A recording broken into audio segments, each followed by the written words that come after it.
What's up mga kaasang? Welcome back to my channel. At for today's video ay nakabisita na nga tayo dito sa Biñan.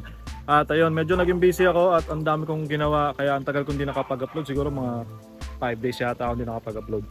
At hindi rin ako mapunta dito dahil nga kung napanood nyo yung last video ko, binenta ko nga yung sasakyan ko.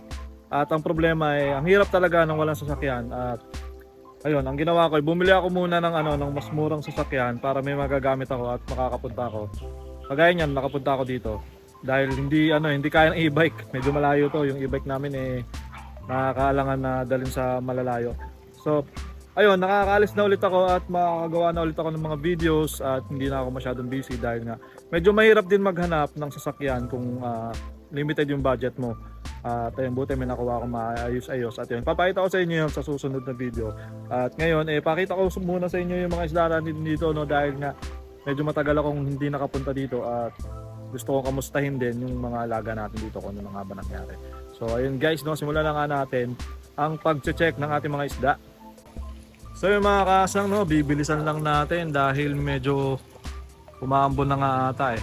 Sabihin ko pa lang sana na paulan na pero umaambon na. Ayun, nasilip ko na rin naman to kanina pero balikan lang natin ulit. Yung mga fry natin dito, after 2 weeks, ayan, nalalaki na. Meron tayong mga EFR, ayan, lalaki na mga EFR natin. Yung mga danyos natin, andito pa rin. At inisip ko na tanggalin na lahat yan at gawin kong gapi itong mga to. Ayan, mga danyos natin, mga tira-tira na lang naman yan. AFR, yung AFR natin no nakaraan dito, na breeder tinanggal ko tapos nag-iwan tayo ng mga fry. Yung mga fry naging juby na, ayan kung mapapansin nyo. Meron pa nga doon na parang tumutusok-tusok na. So ayan, ang bilis talaga lumaki pag sa mga gantong setup, 2 weeks lang. Dito naglagay ako dito na isang pares ng AFR. At wala pa ako nakikitang fry. Pero nakikita ko pa naman yung isang pares ko dyan. So goods na goods lang yan. Baka sa pagbalik natin may fry na yan. Dito naman yung ating Blue Panda. Nag-iwan ako dito ng mga ilang pirasong juby. Medyo nasa ilalim sila, ang hirap pakita. Blue Panda natin. Madami to mga juby. Ilang kita, ang dilim eh. Tapos ito yung mga tuxedo koi natin na nakaraan. So ito na nga yung dumami ng tuxedo koi. Makikita nyo iba't iba na yung size nila. May malaki, may maliit at may medyo maliit. May mga fry, halo-halo na sila dyan. Tapos nga, yung kumuha tayo dyan, nilagay natin dito. So nilagay natin dito mga 7 piraso. Ayan, 7 piraso na tuxedo koi. At yun, napansin ko na meron na tayong mga fry. Ayan. Ayan. Kita nyo, may fry na siya. So unti-unti na nga na dumadami ulit. Yun, ang dami pala doon. Kita nyo ba guys? Ayan, may gumagalaw dyan. So yun, ang dami na refry nito. Ilang batch na rin yan.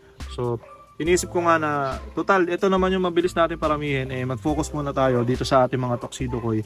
Dahil nga mabilis din na mabenta to at marami rin gustong bumili talaga nitong mga tuxedo koi natin. So yan, 20 yan, pupunin natin ang tuxedo koi yan. Tapos yung mga swordtail natin, walang hanggang swordtail. Yan, mga swordtail natin, swordtail pa rin, napakarami. At bakit kumakalat tong mga halaman natin ito? Ayun natin sa goldfish. Goldfish, ito yung goldfish natin. Saan na yung mga yun? Natakot kasi tinry kong hulihin kanina. Ito yung mga goldfish natin dito, ang bagal nilang lumaki. Kita nyo ba? Ang dilim ng tubig eh. Ano kasi, malumot siya na itim. So ayan yung mga goldfish natin, nandun yung mga malalaki. Natakot kasi kanina. Tinry ko silang hulihin. Tapos yung mga balloon platy natin to, ang ganda oh. Ganda na panoorin itong mga balloon platy natin dito dahil ang dami na nila at naglaki na. Yung mga fry dati yan, naging juby na. Tapos may mga bagong fry ulit. Tapos yung mga nilagyan natin malaki dito ay talagang big mama na ngayon. Ganda. Yan talaga gusto kong mangyari dyan talagang mapuno ng platy ang mga yan at maganda sila panoorin na mag-schooling na lumalangoy na ulit. So yan, di ko lang makakuha ako nito, kukuha ba tayo niyan? Hindi nagmamadali kasi ako ngayon. At yun, hindi ko pa nga nabubuksan yung pangarap nating shop doon sa ating bahay. Ano na nangyari dito sa ating albino koi guppy. May nakita tayong ilang perasong fry no nakaraan. Ngayon, hindi ko na naman sila makita. Dito na naman yung male sa labas. Tapos yung female nandito sa loob. At wala yung fry. Hindi ko makita yung ano ba yan? Hindi ko makita. Nga pala no, yung rep tab natin na nakaraan, ayan, hindi pa rin nakasikaso ni Papa daw. Hindi pa natatapalan yung butas. Tapos dito yung mga crayfish na craylings. Ano na kaya ang size nila? Try natin kumuha kung ano na yung size. Eh walang laman. Patay dito sa iba. Sana naman may laman. Yun.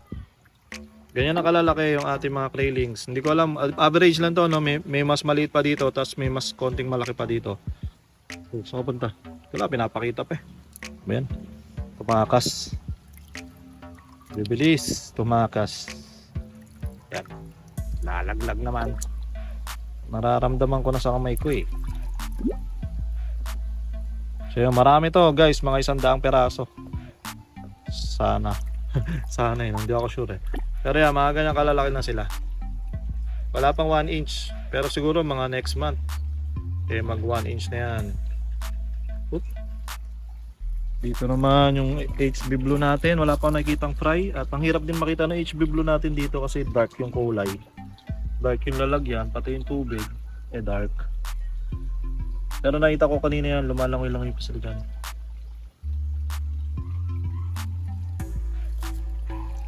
Tapos yung goldfish. Ito, nakalimutan ko na kung anong laman ito. Pero parang ano to eh. Parang albino koi guppy rin to eh. Oh. Pero non-cap. Ayan o. Meron palang laman to. Akala ko dati walang laman to eh. Albino koi ito. Non-cap lang yung ano, female non-cap. Non-cap, ibig sabihin wala siyang red cap. Pero yun yung male niya meron. Wala nga din. Dito mga blue panda. Blue panda. Ayan mga blue panda natin. Napakarami natin blue panda. Dito blue panda rin ang laman nito. Ayan o. Mga fry. Mga juby. Blue panda. Dito green cobalt.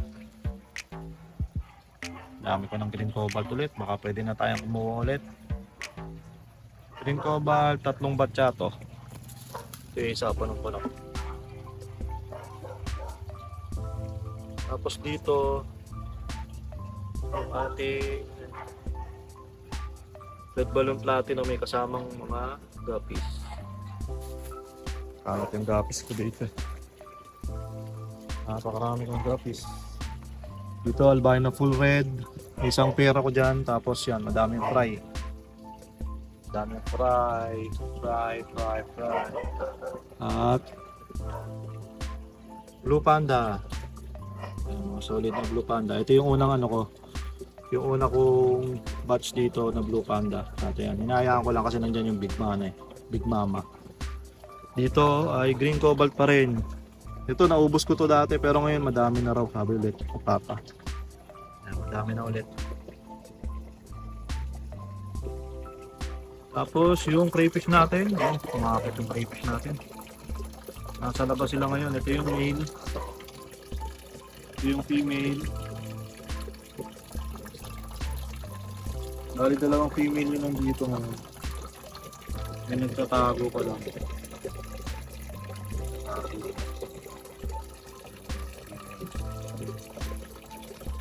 Tapos yung isa daw eh nandito. May eggs na daw to. Napapa ako. May eggs na daw yun nandito. Ito na yung stock boy niyan. Baka sipitin lang tayo. Tikita nyo yung ano niya. Yung kanyang antena. Tapos yung dating nilagay ni Papa dito eh pinagpag niya na raw kanina. So may mga craylings tayo ulit dito. Na hindi pa natin makikita dahil maliliit pa yan. Mahirap pa ipakita yung kakapagpag lang.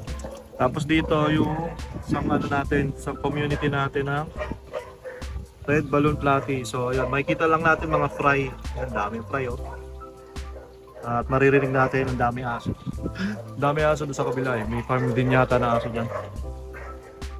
Farm talaga. Kennel ba tawag doon pag mga aso? Ayan. Dami natin dyan. Tapos ito yung gusto ko makita nga pala kasi naglagay tayo dito ng mga fry ng albino full red no nakaraan. So hinahanap ko yung mga fry. Sabi ko, parang hindi na fry to. Yung mga fry natin na nilagay dito naging na parang juvie size. Ayan ang bilis nila lumaki talaga pag malaking lalagyan saka nasa outdoor. Kasi yung mga kasabayan nito talagang fry pa itsura. Ito hindi, may kulay na yun. 2 weeks lang tayo nawala. Ayan, okay. Baka pagbalik natin dito, breeder size na to. Ayan. Tapos yung mga breeders natin, di ba nga nilagay natin dito. Ngayon ito, may mga fry na din. Ang dami rin, oh. Ayan. Ayan yung mga fry. Mga breeder natin nandyan. Sila, medyo cloudy lang yung tubig. Ayan, may mga fry everywhere. At ayun. So yung mga kasangno, yan muna update natin dito sa farm. Tapos yung subukan natin magbiyahe ulit at pumunta sa ibang mga breeder ng mga isda dahil nga meron na tayo ulit sa sakyan at pwede tayong gumalagala ulit dahil nakarehistro pa yung nakuha ko sa sakyan, so pwede nating ilayo-layo. Yung dati kasi expired kaya hindi rin ako makalayo. So ayun, sana nag-enjoy sa video na to at ayun, sa mga di pa nakasubscribe, subscribe na kayo sa aking channel at follow na kayo sa aking Facebook page na Hendrix Backyard TV kung saan ay nag-upload din ako ng mga vlogs. So ayun, tapusin na natin ang video na to. Maraming salamat sa mga nanood. Peace out.